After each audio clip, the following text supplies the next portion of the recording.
Nous y sommes. La fois passée, nous avons fait le premier, du 1er au 6e verset. Nous allons continuer à partir du 6e et nous arrêterons où nous arrêterons.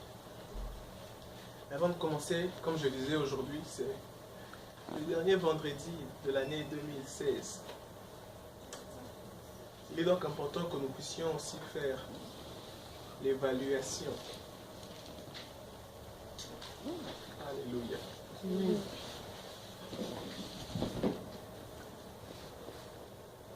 Celui qui évite l'évolution, celui qui évite l'évaluation, s'empêche d'évoluer. Celui qui évite l'évaluation, s'empêche d'évoluer. C'est comme si celui qui évitait de s'auto-évaluer ne peut pas évoluer. Parce qu'on ne sait pas à quel niveau nous sommes. On ne sait pas qu'est-ce que nous avons pu vaincre et qu'est-ce que nous n'avons pas encore pu vaincre. L'évaluation donc ouvre la porte pour l'évolution. Il serait donc important qu'aujourd'hui, ce soir, nous puissions un peu prendre le temps, seul, de manière personnelle, s'auto-évaluer et dire... Parce que je crois que chaque année, tout le monde prend le temps de faire des résolutions pour la nouvelle année, de dire j'aimerais bien que l'année 2016 soit comme ça, comme ci, c'est là, c'est là. Et prendre un peu le miroir de l'année 2016, se mirer et dire voilà ce que j'avais prévu, mais est-ce que seulement j'ai pu accomplir? Et ce que je n'ai pas pu accomplir, je ferai de mon mieux pour le ramener à l'année prochaine et me donner beaucoup plus de discipline pour l'accomplir. Et ce que j'ai accompli, je rends grâce à Dieu. Et que ce que j'ai accompli, que la victoire obtenue en 2016 soit une victoire qui demeure. Peut-être que vous vous mettiez très souvent en colère, peut-être que vous vous mettiez très souvent triste, peut-être que vous aviez des problèmes de tête, peut-être que vous aviez des problèmes de... Je ne sais pas moi quel problème. Mais si Dieu vous a fait grâce et qu'en 2016 vous avez pu vaincre ces choses, demandez à ce que cette victoire, c'est ça que nous parlerons même demain, 2017, pour moi personnellement, c'est une année de triomphe et de victoire totale. Parce que le chiffre 17, bibliquement et prophétiquement, le chiffre 17, bibliquement et prophétiquement, ça veut dire victoire totale, triomphe total. Amen. Donc ça veut dire on ne vainc pas que partiellement, mais on vainc totalement. Amen. Nous en parlerons les 31, sinon je vais tout dire. Il faut que la surprise reste. Donc Amen. Le chiffre 17 veut dire victoire totale. Et il y a peut-être eu des domaines où nous avons vaincu, mais des domaines que nous n'avons pas encore vaincus. Et 2017 doit être la victoire totale. Où nos victoires ne sont pas que partielles, où nos victoires ne sont pas momentanées, mais que nos victoires maintenant deviennent pour la vie. La victoire que nous avions reçue demeure et qu'elle dure pendant longtemps. Alléluia. C'était juste une introduction pour commencer. Nous sommes dans Néhémie,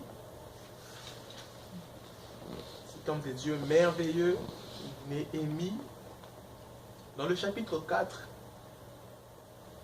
le verset 6, nous rebâtîmes la muraille qui fut partout achevée jusqu'à la moitié de sa hauteur.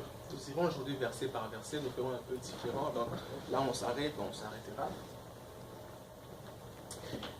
Verset 6, nous rebâtîmes la muraille qui fut partout achevée jusqu'à la moitié de sa hauteur. Et les peuples prit à cœur ce travail. Vous vous rappelez la fois passée, nous avons dit que Néhémie a prié contre les adversaires. Mais Dieu répond à la prière en donnant au peuple un cœur du travail. Nous avons dit très souvent, quand nous prions, nous attendons à ce que Dieu réponde à nos prières d'une manière ou d'une autre. Mais la réponse à la prière de Dieu, très souvent, ne vient pas comme de la manière dont nous nous attendons. Nous pouvons prier, Seigneur, j'ai besoin d'argent, mais Dieu répond à ta prière en te donnant une idée qui te donnera de l'argent. Like, you are like, God, give me money, give me money. Non, il say, no, I'm going to give you an idea. Je te donne une idée, et cette idée-là te donnera de l'argent. Nous avons partagé avec vous l'histoire dans Matthieu, alors que Pierre avait besoin de l'argent pour payer l'impôt, Dieu lui dit, va faire la pêche, c'est ce que tu sais faire, c'est ça que tu sais faire mieux, va pêcher, et quand tu iras pêcher dans ces poissons-là, le premier poisson, ouvre la bouche, tu trouveras de l'argent. Nous avons dit que Dieu répond toujours à nos prières, mais souvent ce sont nos attentes qui sont un peu dispersées par-ci, par-là. Les versets 7 maintenant, mais Sambala, Tobija, les Arabes, les Ammonites, les Asdodiens furent très irrités en apprenant que la réparation des murs avançait et que les brèches commençaient à se fermer. Lisons moi jusqu'au verset 10, on va commenter. Ils se liguèrent tous ensemble pour venir attaquer Jérusalem et lui causer du dommage. Nous priâmes notre Dieu et nous établîmes une garde jour et nuit pour nous défendre contre leurs attaques. Cependant, Judas disait, les forces manquent et à ceux qui portent les fardeaux et les décombres sont considérables. Nous ne pourrons pas bâtir les murailles. Amen, amen. Le verset 7, nous remarquons que une fois que la moitié, pour rappeler le verset 6, ça dit que le mur a été construit jusqu'à la moitié.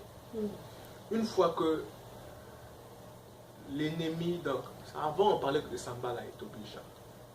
Et une fois après que le travail commence à se faire, vous remarquerez que l'adversité s'est accrue. Avant, il s'agissait que de Sambala et Tobija. Mais quand le fruit du travail commence à se manifester, l'adversité s'accroît. Qu'est-ce que je veux dire par là? Qu'est fait? Comment est-ce possible que vous remarquerez que quelqu'un qui était fidèle en étant frère, quand il est élevé, c'est comme s'il n'est plus assez efficace quand il était frère? Pourquoi? Parce que quand tu es élevé en position, si tu n'élèves pas ton standard, sans pour autant savoir que l'élévation de position élève aussi les combats, tu resteras avec la même méthode, ou soit tu resteras avec l'enfantillage, ne sachant pas que le combat a déjà grandi les dimensions, a déjà augmenté les dimensions. Quand tu es secrétaire, tu as à prendre des décisions à un niveau quelconque. Mais quand tu deviens directeur, les décisions, les adversités, les attaques, les oppositions grandissent. Donc, quand les murs commençaient à être élevés, quand les travaux commençaient à prendre place, l'adversité s'accrut. C'est comme ça la Bible dit. Si quelqu'un au moins a reçu Christ, mais après la personne revient dans la case de départ, la Bible dit, celui-là ira chercher 6 autres plus méchants que lui, pour revenir et entrer dans la personne, s'encaparer de la personne. Pourquoi? Parce que la personne a grandi. Quand la personne n'avait pas reçu Christ, un démon serait suffisant. Mais quand la personne grandit, un démon ne sera plus suffisant. Il faudrait donc que nous augmentons la chance de réussir. Et dans 2016, comme ça que j'ai dit au début, nous devons nous évaluer pour voir si nous avons évolué. Si vous avez évolué dans un domaine quelconque que ce soit, ne restez pas encore en train de tirer les pieds dans un domaine autre. C'est comme ça qu'il faudrait dire, je ressens que le Seigneur commence à me faire évoluer dans ce domaine. Je ressens que ma parole, peut-être que ta voix ou bien ta parole commence à grandir. Ce que tu dis va plus loin facilement. Ou bien je ressens que Dieu commence à m'amener juste dans des horizons, que Dieu me fait grandir dans un domaine quelconque ou qu'on sort. Alors pour ce, même ma vie de prière doit un peu grandir. Pour ce, même mon caractère doit un peu grandir. Pour ce, même mon jugement doit grandir. Pour ce, même mon langage doit grandir. Je ne dois plus parler comme je parlais auparavant. Je dois être au courant que maintenant l'adversité aussi, ça grandit. Now, l'adversité, ça grandit. Auparavant, je pouvais faire ça, it's alright. But now, I cannot do that anymore. Auparavant, en rigolant, je peux dire à quelqu'un quelque chose, mais now, I cannot do that anymore. Il y a l'un de mes mentors qui racontait une histoire qui disait, il y a un jour, il avait tellement envie de prendre le, Constant, je dis ça en français pour toi, les cacahuètes. il avait envie de prendre les cacahuètes, de faire comme dans le beau vieux temps, dans le beau vieux temps. Il mettait dans la poche très souvent et il faisait les pieds. Et puis des fois, il mettait sa main dans la poche, il lançait en l'air et puis il faisait. Il a dit qu'il avait tellement envie de le faire, mais il ne pouvait pas juste le faire. Pourquoi? Parce qu'il était maintenant révérend pasteur. Imaginez-vous un révérend pasteur en cours de route, jetant les cacahuètes en l'air et mangeant. Il dit encore une fois même, il est allé au marché, il voulait payer sa télévision. Il voit un jeune homme qui dit, vieux, c'est quelle télé que tu veux? On lui dit, c'est cette télé-là. Il dit, tu as amené combien? Il dit, j'ai amené $300 pour la télé. Ce gars-là lui dit, viens, vous voyez ces blancs ici, il faut qu'on leur ouvre les yeux. Ah, mais donne-moi seulement 150, je te ramène la même télé maintenant. Il a dit, il est resté, il a fait les calculs mentaux. Économie de 150 à Kinshasa. Économie de $150 à Kinshasa. Il s'est dit, il a réfléchi pendant longtemps. Et puis il a dit finalement, non, je suis homme de Dieu, je ne peux pas faire ça. Il a dit, aussitôt il a donné cette réponse, il était étonné qu'il y avait une sœur qui était à côté de lui, qui dit, ah, pasteur, je ne sais pas comment tu as sauvé ma foi. Parce que j'étais sur le point de rétrograder. Je te suis à la télé, je te connais, je suis tes prédications. Si seulement tu disais oui à cet homme, je me disais que tous les hommes de Dieu sont pareils.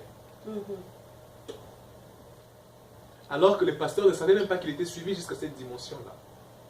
C'est comme ça qu'il y a des gens qui nous considèrent, il y a des gens qui nous connaissent, il y a des gens qui nous suivent. Imaginez-vous un certain Pierre, il entre en suivant Jésus, ne sachant pas que les gens le connaissaient. Il pensait qu'il était comme tout le monde. On la regarde, on dit, toi si tu as été avec lui, il dit, oh. Il dit, oh, femme. Non, je ne le connais pas. La Bible dit même qu'il disait en lingala, c'est comme s'il faisait des lies. Moi, lies, je ne l'ai jamais connu. Ne sachant pas que les gens nous connaissent. Quand Dieu nous fait grandir, même l'adversité grandit. Alléluia. Nous devons avoir ça en tête. Et j'ai dit, c'est comme ça que j'ai dit, 2017 sera une année de victoires, mais aussi des victoires totales. Des victoires totales. Nous grandissons en victoire aussi. Nous grandissons en triomphe. Le verset 8.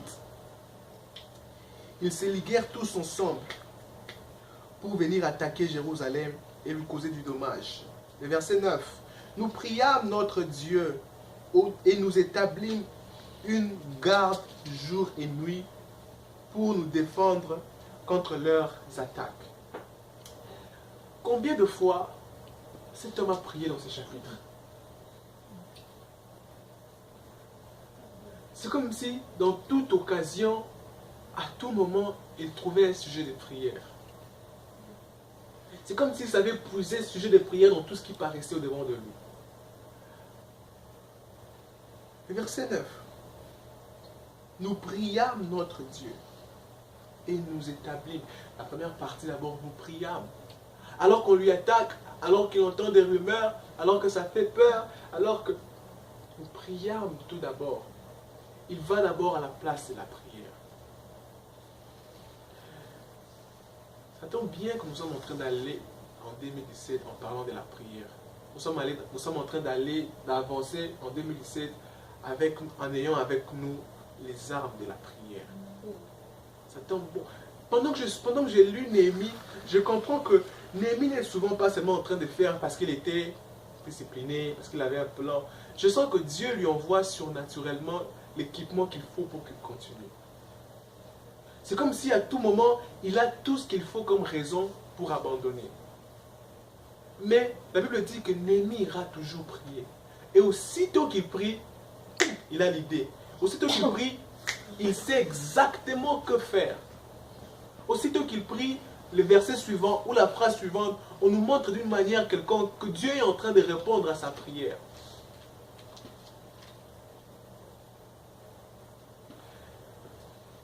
L'ennemi est deux fois plus fort quand on ne sait pas qu'il est en train d'attaquer. L'ennemi est deux fois plus fort quand les peuples qui l'attaquent est distrait. C'est là qu'il s'accomparent d'eux facilement. Vous vous rappelez cette écriture qui dit, pendant que le peuple dormait, l'ennemi vient la nuit pour s'aimer livrer. Pendant que le peuple est ignorant, c'est en ces moments-là que l'ennemi se sent plus fort. Voilà pourquoi la Bible dit dans Osée 4, 6, mon peuple périt par faute de connaissance. Donc, je peux le dire, je paraphrase, mon peuple périt à cause de l'ignorance. Même le peuple de Dieu périt devant les ennemis à cause de l'ignorance. Une fois que l'ennemi a été informé de ce qui viendrait vers lui, il se positionna spirituellement d'abord. Et vous remarquerez que dans tous les textes, Sanballat et Tobia n'a jamais attaqué. Il n'a jamais attaqué. Jamais. Pourquoi? Parce qu'il n'a pas trouvé qui dévorait. La Bible déclare que le diable rôde comme un lion rugissant, cherchant qui dévorait.